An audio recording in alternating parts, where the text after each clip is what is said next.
Kita akan membuka saudara dari Perjanjian Baru 1 Petrus pasal 1 ayat 6 sampai 7. 1 Petrus pasal 1 ayat 6 sampai 7.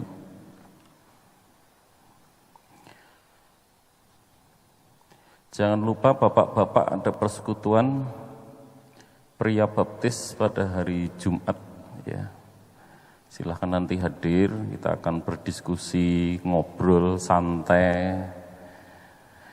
1 Petrus 1 ayat 6 sampai 7.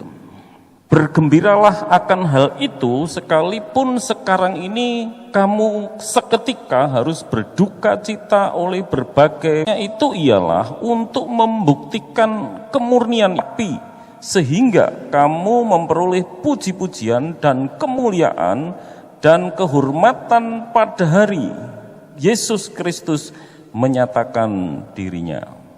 Amin. Tema pada malam hari ini sama dengan pagi, tapi lanjutannya saudara, bersukacita dalam penderitaan. Tadi siang saya sempat membaca 5 kisah anak orang yang sangat kaya. Orang yang sangat kaya tapi menderita. Nah ini mengejutkan ya, karena kita berpikir kalau kita kaya itu mestinya bahagia. Enak lah, paling enggak enak, nyaman, kita tidak memikirkan kekurangan uang kan gitu. Tetapi ini 5 kisah orang yang sangat kaya, bukan kaya loh, sangat kaya. Ya ada Casey Johnson. Casey Johnson ini adalah anak dari pendiri Johnson & Johnson ya. Perusahaan besar, ada Lake Horowitz ya, sejak 8 tahun dia sudah merokok ganja ya, dan narkoba. Orang bisa beli narkoba itu masih kaya sudah. 8 tahun ini nyekel di piro, bocah 8 tahun bisa beli narkoba. Ya, lalu ada lagi di situ Peterson kembar ini dan Georgia Inman. Ya. Nah, saudara-saudara, saya merenungkan dan yang lain-lain ada 2 lagi. Saking kayanya saudara, yang saya coba teliti, saking kayanya ayahnya, ibunya, anaknya, semua berusaha memenang dengan uangnya masing-masing. Mereka sibuk dengan acara menikmati hidup mereka masing-masing. Istrinya mungkin sosialita sama ibu-ibu kaya yang lain, bapaknya kemana sendiri, anaknya sendiri. Nah di Tuhan karena kurang perhatian, kurang kasih sayang, akhirnya juga mengalami penderitaan. Ya, jadi menderita, ternyata orang kaya juga menderita. Ya makanya tema sore hari ini, tetaplah bersukacita menderita. Ya, bersukacita di dalam penderitaan, karena ini penderita itu bisa siapa saja ya, termasuk orang kaya dan orang yang miskin. Keluarga kami bersyukur tidak terlalu kaya ya, sehingga kami tidak bisa kemana-mana seperti orang-orang yang tadi saya ceritakan kaya raya ya, bisa jalan-jalan ke luar negeri. Kita jalan-jalan di halaman saja, di pekarangan depan, pekarangan belakang. Jadi kumpul ya, makanya saya sama Pak Eko kenal baik. Karena ya enggak kemana-mana, enggak bisa kemana-mana. Ya, hidupnya menderita, namun demikian tetap bersukacita. Bisakah orang menderita tetap bersukacita? Karena tema sore hari ini itu ekstrim banget, saudara-saudara. Ya, menderita itu namanya penderitaan, derita, dari kata derita itu mesti tidak enak. Menyakitkan, ada rasa menyakitkan di dalam perasaan mungkin ya. Menderita. Ya. Apakah ada orang yang menderita tetapi tetap bersukacita? Tadi pagi sudah saya jawab, ada. Ya, ada. Nah, memang di dunia ini banyak peristiwa-peristiwa yang kontras ya. Pernah enggak saudara mendengar kalau tadi orang sangat kaya tetapi menderita ya? Pernah enggak saudara melihat, mendengar, mengetahui seorang raja, ya, Kalau saudara tahu nanti silahkan angkat tangannya. Seorang raja tapi menderita hidupnya. Ya, seorang raja tapi menderita. Karena dia hidupnya sederhana. Dia standarnya hidup seperti orang miskin. Hebat namun sederhana. Dia raja tapi ditolak, dihina, difitnah, dicaci maki. Ya. Kenal saudara raja ini siapa? Iya, saya dengar pelan-pelan ya, Yesus. Nah, kalau tadi ada orang-orang kaya yang menggunakan kekayaannya tetapi menderita ya, hasilnya menderita, rusak semuanya, anak-anaknya rusak. Makanya kekayaan itu kalau tidak hati-hati, uang itu untuk memanjakan anak-anak rusak.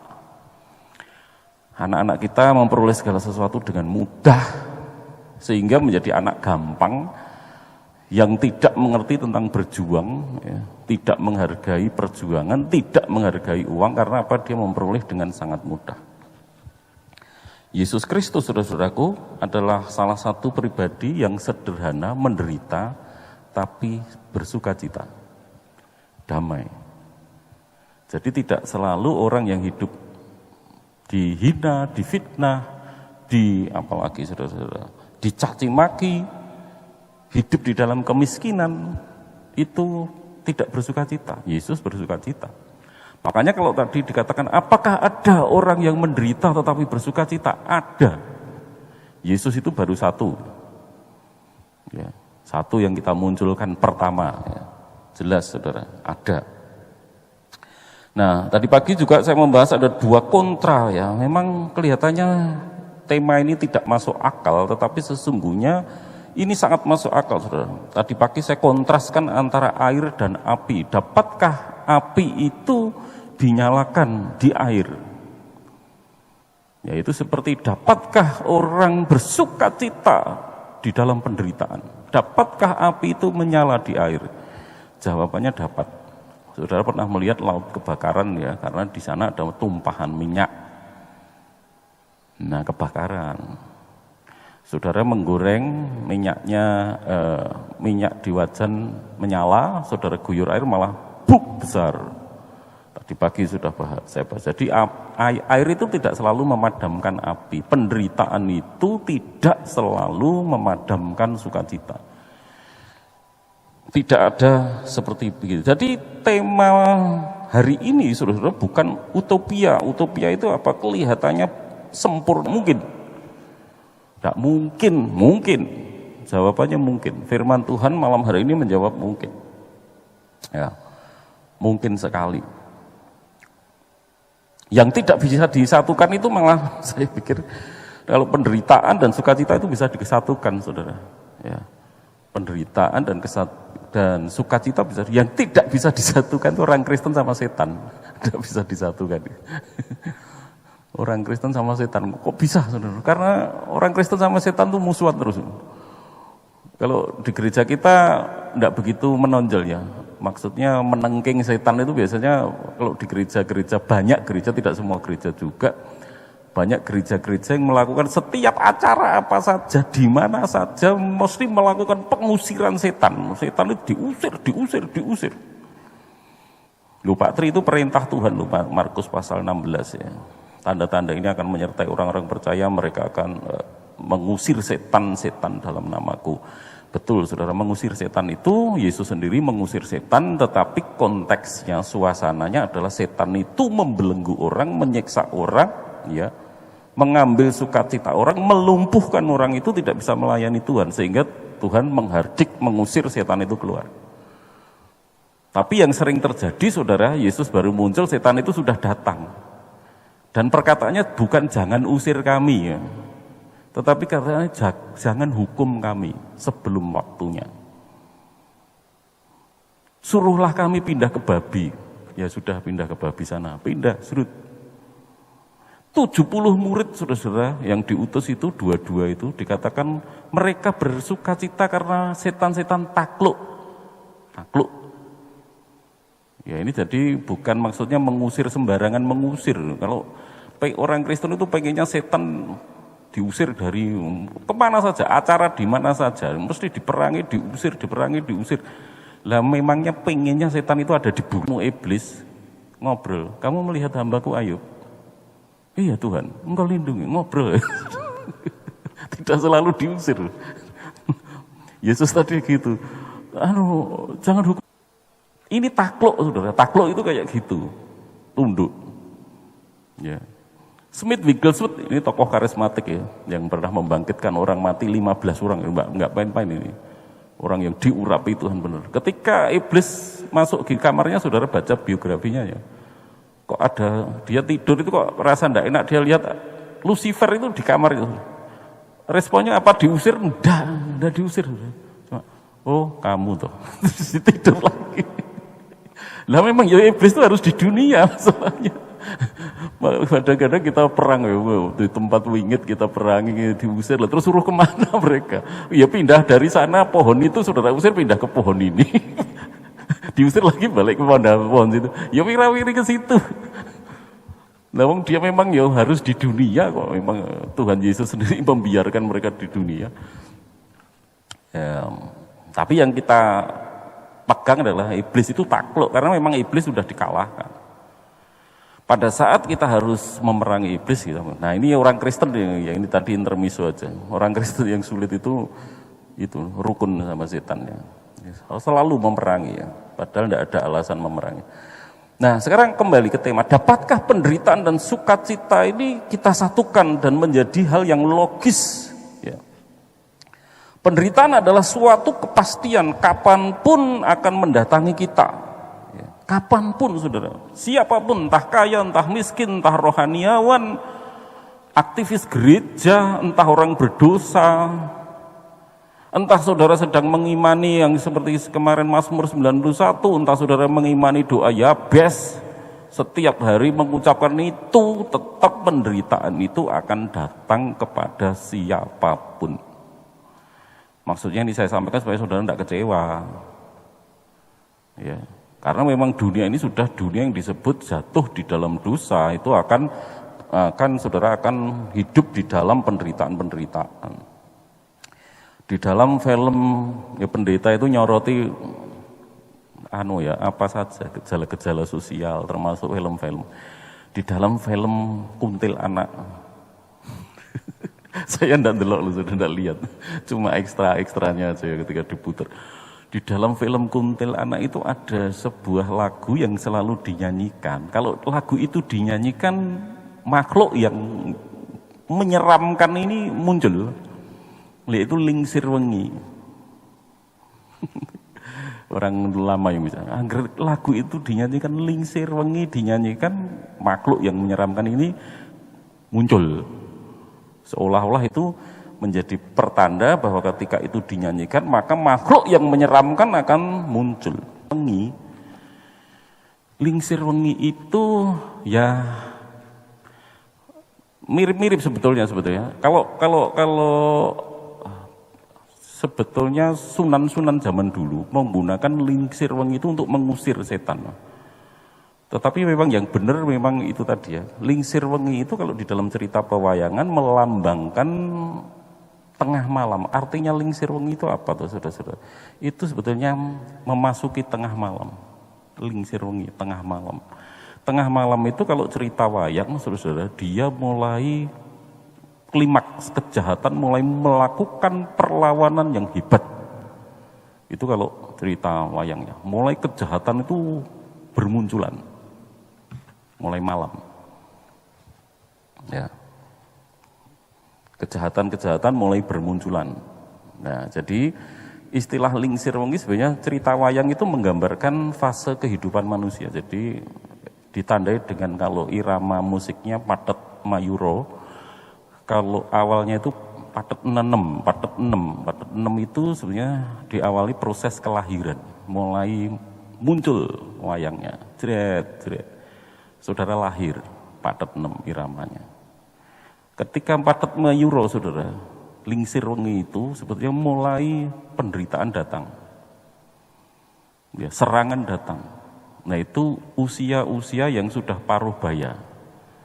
Lorone wis padha teko, ngeroyok. Nah, bar wingko pertarungan. Bentangnya selesai, wayangnya selesai. Itu bar hidup kita ya selesai. Tapi sempat jadi lingsir wengi itu maknanya jadi menyadarkan kita akan ada fase di dalam hidup kita ini di mana penderitaan akan mendatangi kita. Ya, kalau sudah usia makanya sing diomongke nek wong tua kumpul ini mesti apa? Penyakit. Yang tensi, yang diabetes, ya. Mesti yang diomongin penyakit, tukar ilmu, tukar pengalaman, piye caranya menghadapi. Ya, karena itu tadi wis lingsir wengi. Sudah mulai pergantian fase dari patet 6 ke patet mayuro. Ya. Jadi mulai akan datang penderitaan, ya. Itulah versi manusia yang mulai didekati, ya, didatangi oleh berbagai penyakit, dikepung berbagai persoalan. Jangan kaget. Ya, enggak usah kaget, itu hidup manusia, enggak usah bingung, enggak usah, yang penting dihadapi saja. Toh memang kita semua pada akhirnya akan mati. Ya, saya kalau merenungkan kematian Putri itu yo rasanya enggak percaya. Kok wis enak ya. Rasanya kok cepet banget, ya. Cepet sekali. Tetapi teman-teman saya pendeta juga gitu sih, sekarang ya sudah enggak ada, banyak sudah enggak ada. Kemarin masih bercanda, ngobrol, sekarang sudah meninggal. Sudah tidak ada. Cepat sekali, saudara. Dan kita pun suatu saat ya akan seperti mereka. Nah sekarang, bagaimana kita dapat bersuka cita pada saat penderitaan itu menghampiri kita, pada saat penderitaan itu datang mendatangi kita, berbagai kekacauan mendatangi hidup kita. Dapatkah kita bernapas lega di dalam suasana yang menyesakkan? Tadi sudah dijawab dapat. Nah, kalau begitu bagaimana caranya? Kita lihat di dalam ayat 6, bergembiralah akan hal itu. Akan apa, saudara-saudara, ketika kita dikenai cobaan? Kita lihat ayat 6 ya. Bergembiralah akan hal itu sekalipun sekarang ini kamu seketika harus berduka cita oleh berbagai-bagai pencobaan. Pencobaan di situ penderitaan. Ya, bergembiralah. Angel ya, bergembira, sedang menderita kok bergembira, ini firman Tuhan ini. Ya, dalam ayat itu dikatakan bergembiralah seketika, ya seketika. Bergembiralah akan hal itu sekalipun sekarang ini kamu seketika. Seketika kalau sudah lihat di dalam kamus bahasa Indonesia itu waktu yang tidak lama. Jadi ketika saudara menderita, ya, itu tidak lama. Alkitab berkata itu tidak lama. 1 Korintus pasal 13, pada waktu kamu dicobai, dicobai, itu tidak melebihi kekuatanmu, Tuhan akan memberikan padamu jalan keluar.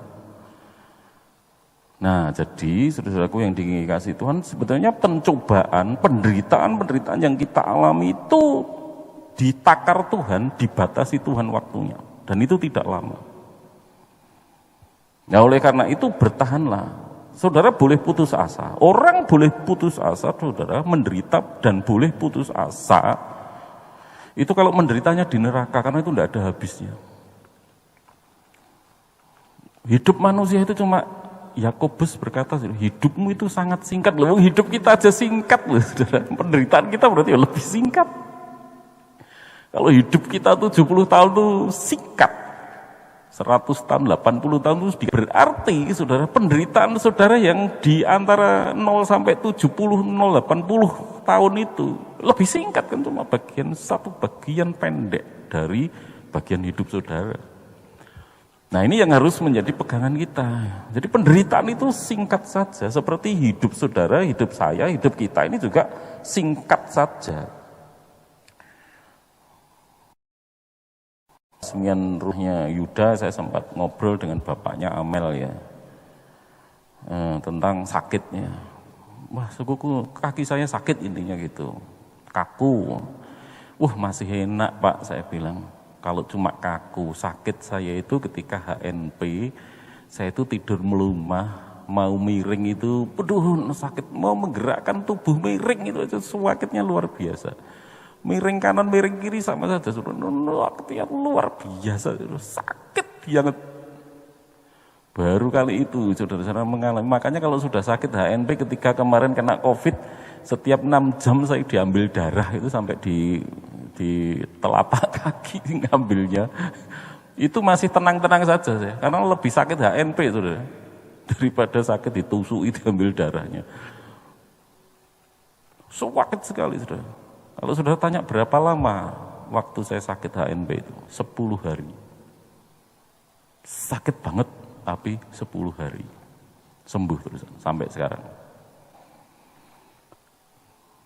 Ya, Bu Maryuni sudah sembuh ya. Kalau Bu Maryuni ini tidak sesak ya, cuma sesak ya mungkin. Sesak apa enggak, Bu? Sesak ya, sesak kan. Corona itu tapi sudah sembuh ya, puji Tuhan. Nah, hanya berapa? 2 minggu kan juga corona, paling banter sebulan dengan isolasi mandirinya. Makanya pendek, penderitaan itu hanya pendek, saudara-saudara. Ya. Dibatasi. Saudara jengkel sama nyamuk. Saya pakai gambaran sederhana, nyamuk itu menjengkelkan sendiri, tidur kalau saudara digigiti panas. Jangan khawatir saudara, umur nyamuk itu berapa? Hanya 10 hari. Ya 10 sampai 50 hari umur nyamuk.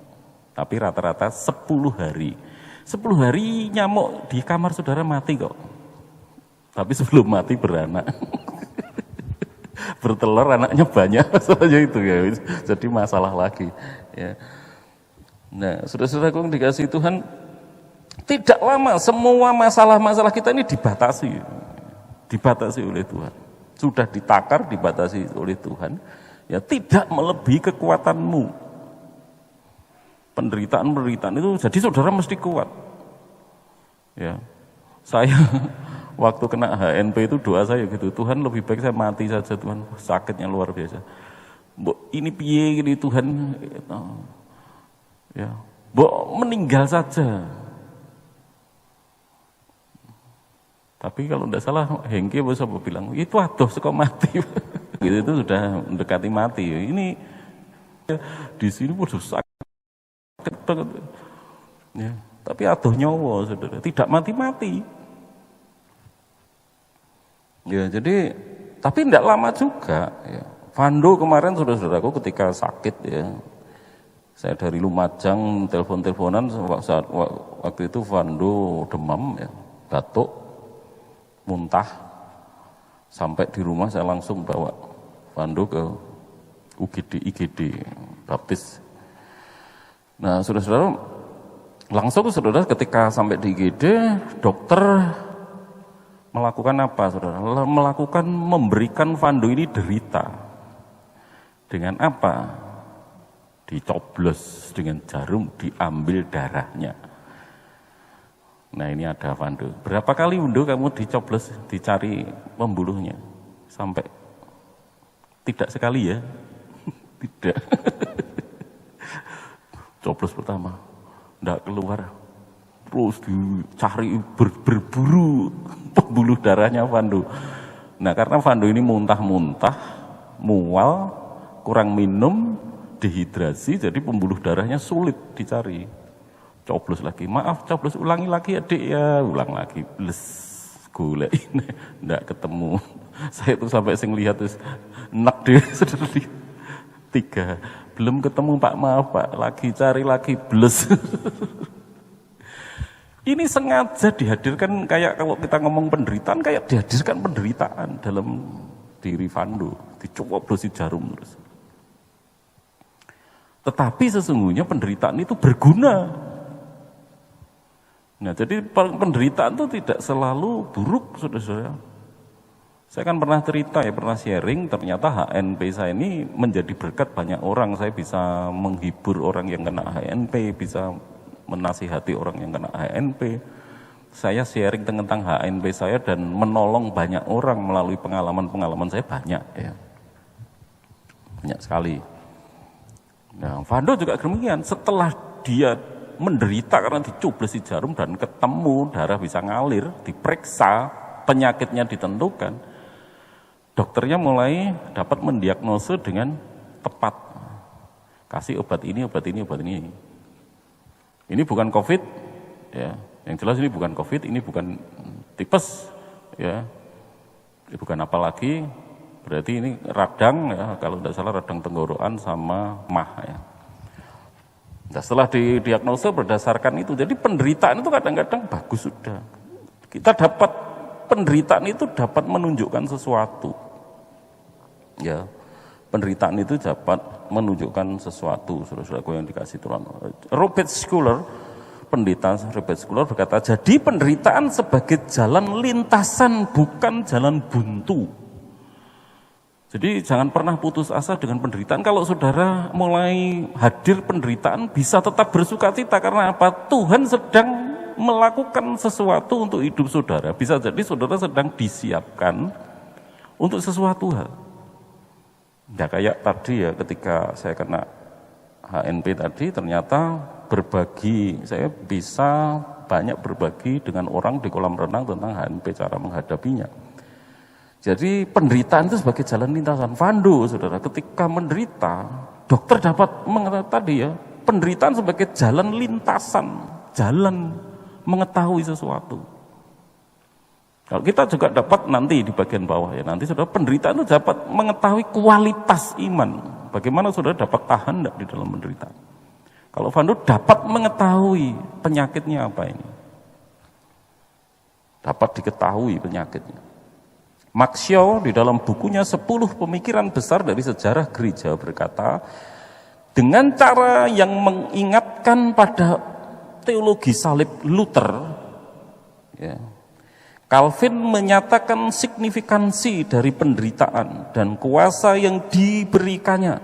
Kita hendaknya memikul salib kehidupan kita sebagaimana halnya Kristus telah belajar menjadi taat dari apa yang telah dideritanya, Ibrani 5 ayat 8. Atau bila peperangan kita ialah untuk menjadi serupa dengan Kristus, maka penderitaan akan menolong kita untuk memenangkannya, karena ia membawa kita ke dalam keserupaan dengan Kristus. Teman saudara saya, saudara-saudara, ketika difitnah, ya, pelayanan di gereja difitnah orang. Ini baru saja saya mendengar kesaksian. Dia merenungkan ternyata itu cara Tuhan, saudara-saudara, untuk membuat apa? Dia menghayati. Setiap dia mengalami, saya bertanya, kamu mutung enggak dalam pelayanan? Enggak. Kenapa enggak mutung? Karena saya memikirkan Kristus. Kristus itu ya difitnah, dicaci maki, ditolak, dibunuh, difitnah kerasukan Belzebul, ya. Sampai saya itu tidak diberi pelayanan di gereja. Dia kata, saya tidak diberi pelayanan di gereja karena saya difitnah. Tapi saya tetap berada di gereja itu dan saya menghayati Kristus. Benar saudara-saudara. Karena ia membawa kita, penderitaan itu apa? Membawa kita ke dalam keserupaan dengan Kristus. Kalau saudara mau mengidentifikasi penderitaan kita itu dengan penderitaan Kristus, saudara makin dekat menyatu dengan Kristus. Ya, jadi penderitaan itu hanya sementara ya, cara kita menghadapi penderitaan, tetapi supaya tetap bersuka cita. Lalu yang kedua, saudara, ayat 7, supaya akhirnya kita memperoleh kekuatan dari pencobaan itu atau ujian itu. Ayat 7, maksud semuanya itu ialah untuk memurnikan imanmu yang jauh lebih tinggi nilainya daripada emas yang uji kemurniannya dengan api. Sehingga kamu memperoleh puji-pujian dan kemuliaan dan kehormatan pada hari Yesus Kristus menyatakan dirinya. Di situ ada frasa membuktikan kemurnian imanmu. Jadi pencobaan, penderitaan itu hadir, diizinkan Tuhan, hadir di dalam hidup untuk membuktikan imanmu. Dibuktikan kepada siapa? Pertanyaannya gitu. Apakah kepada Tuhan? Tuhan tidak perlu bukti. Tuhan itu maha tahu. Tidak perlu saudara membuktikan bahwa saudara punya iman saudara kuat. Tidak perlu, Tuhan sudah tahu. Yang perlu tahu itu kan diri kita sendiri. Imanku itu kuat pun enggak toh. Ketika aku diterpa kekecewaan, diterpa masalah, tetap bisa berdiri tegak atau enggak? Atau mundur? lari tadi pagi, lari dari masalah. Atau kita tetap bertahan dan bahkan terus masalah-masalah penderitaan itu membuat kita semakin maju, terpacu, saudara-saudaraku yang dikasihi Tuhan. Matthew Henry di dalam tafsiran ayat ini, saudara-saudara, dia menulis demikian, ujian sesuai dengan arti kata itu adalah pencobaan atau penyelidikan atas manusia melalui suatu penderitaan untuk membuktikan nilai dan kekuatan imannya. Jika iman ditopang, maka semua yang lain akan berdiri teguh. Iman orang baik diuji, supaya ia sendiri bisa mendapatkan penghiburan dari imannya. Allah mendapat kemuliaan darinya dan orang lain mendapat manfaat darinya. Jadi saudara-saudara, ketika iman kita ini ternyata kuat, nah saudara ternyata menghadapi penderitaan kayak teman saya tadi yang di gereja difitnah ini itu, padahal dia tidak melakukan, sampai tidak boleh pelayanan, tidak dikasih pelayanan, dia tidak mundur ya. Dia tetap memposisikan ya, dia terus menghayatinya, Yesus pun diperlakukan seperti itu, ya wajar kalau aku diperlakukan seperti itu. Dihakimi orang, dihukum gereja. Padahal belum ada buktinya, faktanya. Tetapi dia terima, saudara. Dan akhirnya Tuhan memakai dia dengan caranya, dan itu menguatkan dia. Makanya dia menjadi orang yang lebih kuat. Karena apa? Dia sudah pernah mengalami itu dan bisa melewatinya. Bisa melewatinya. Ya, terus kemudian di-share-kan dengan saya. Kan gitu. Di-share-kan dengan teman-temannya mungkin yang sedang kecewa nanti, di-share-kan dengan teman-teman. Oh iya ya. Nah, makanya tadi pagi saya katakan pada orang-orang, biarlah kalau saudara bergereja ini menjadi gereja yang terakhir, saudara. Ya, saudara kemudian nanti menghadapi apapun tidak mundur. Nah, kalau tidak mundur berarti apa? Betul-betul kuat, saudara. Iman saudara betul-betul kuat. Saudara betul-betul gereja ini urusannya dengan Tuhan, bukan dengan manusia. Ya, ke gereja ini betul-betul urusannya dengan Tuhan. Saudara beribadah melayani karena saudara di sini melayani Tuhan. Ya, bukan melayani pendeta, bukan melayani tokoh gereja, panitia perancang dan sebagainya dan sebagainya. Jadi penderitaan itu akhirnya menguatkan saudara, dan kekuatannya itu, kekuatan iman saudara itu nanti akan menjadi berkat bagi orang-orang lain. Setiap hari saudara-saudara kalau ngomong penderitaan, saya menghadapi penderitaan, ya rodok saya dramatisir sedikit, penderitaan mental, psikis, dan penderitaan fisik. Tuh, maksudnya gimana? Penderitaan mental saya ketika saya harus berangkat olahraga, renang itu, apalagi ketika sejak Putri meninggal ya, bangun 5:30 pagi, anak-anak mungkin tahu ya, kadang-kadang dibantu Elva, kadang-kadang ya, terima kasih Elva, anak saya rajin. Ya, tapi yang sering saya lakukan bangun tidur langsung bersih-bersih rumah, menyapu meja, ngeringkesi piring-piring sisa tadi malam, ya. Yang busuk-busuk dibuang, mulai itu naruh di cucian piring, mulai nyapu, ngepel, setelah ngepel cuci piring, setelah cuci piring keluar sarapan sambil belanja, ya belanja pulang lagi. Nah sudah nanti siap masak, ya. Langsung saya harus setelah pulang renang dulu. Makanya renang itu sebenarnya dalam kondisi saya sudah capek. Karena apa? Pekerjaannya almarhum Putri ini saya lakukan semua. Ya, jadi pekerjaannya Putri yang dulu dilakukan Putri saya kerjakan. Karena tidak ada pembantu ya. Yang dulu dikerjakan Putri saya kerjakan semua. Lalu tambah lagi pekerjaan saya pendeta. Double pekerjaan yang disebutnya. Makanya ketika saya berangkat renang itu sebetulnya dalam kondisi kalau dulu berangkat renang itu fresh. Fresh aja males sebetulnya. Mau berangkat olahraga itu males. Sekarang lebih males lagi, karena sudah capek. Sebenarnya sudah keringetan, badan saya itu sudah keringetan aktivitas di rumah, tapi untuk menjaga hipertensi saya ya supaya pembuluh darah saya tetap lentur itu harus diolahragakan. Jantung saya supaya terus terkena tekanan-tekanan yang terukur ya melalui olahraga, terlatih, dilatih terus. Kelihatannya memang itu penderitaan. Kalau ngomong ya renang itu ya penderitaan saya. Ketika berolahraga saudara, menggeh, itu fisik saya yang menderita, paru-paru saya bekerja ekstra, jantungnya bekerja ekstra, otot-otot saya bekerja ekstra. Dibikin menderita semuanya. Kelihatannya sih tidak ada gunanya, kelihatannya. Tapi baru kelihatan kemarin ya, ketika kami ke Solo, saya Pak Pur, Pak Eko turun, kita jalan, mulai jalan nanjak, ada tanjakan dikit, turunan dikit. Nah, ketika itu kita mau foto-fotoan ya. Pak Pur sudah mulai menggeh-menggeh. Nah, bedone saya, aku orang menggeh-menggeh.